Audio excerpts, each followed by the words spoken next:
దొంగ చెప్పిన నీతి.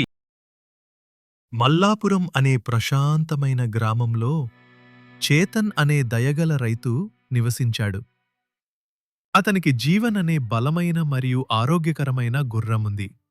దానినతను చాలా జాగ్రత్తగా చూసుకునేవాడు. అతను దానిని బాగా తినిపించేవాడు, దానిని శుభ్రంగా ఉంచేవాడు మరియు దానితో సున్నితంగా మాలడేవాడు. కాని సంరక్షణతో పాటు చేతన్ గుర్రాన్ని కష్టపడి పని చేయించేవాడు. పొలం బరువులు మోయడం, ఉత్పత్తులను మార్కెట్కు తీసుకెళ్లడం మరియు రోజువారీ పనులలో సహాయం చేయడం. అయితే గుర్రం సంతృప్తి చెందలేదు.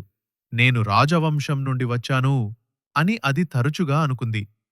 నా పూర్వీకులు రాజులను మరియు యోధులను మోసుకెళ్లారు, మరియు నేను ఇక్కడ ఉన్నాను, సేవకుడిలా ధాన్యం మరియు నాగలి బస్తాలను మోస్తున్నాను.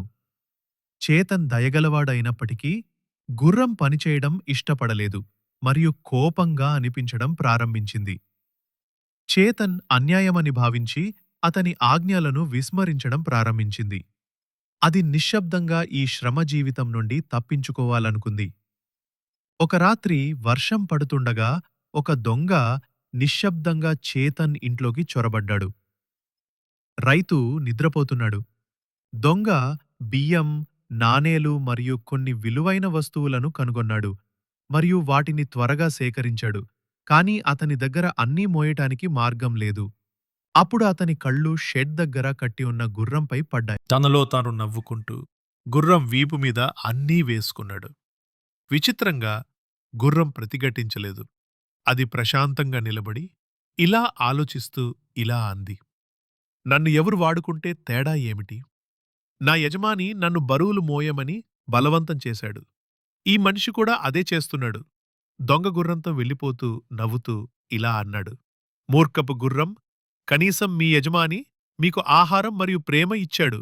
మీరు అతన్ని విస్మరించాడు మరియు ఇప్పుడు మీరు ఒక దొంగకు సేవ చేస్తున్నాడు. మీ అహంకారం మిమ్మల్ని అంధుణ్ణి చేసింది.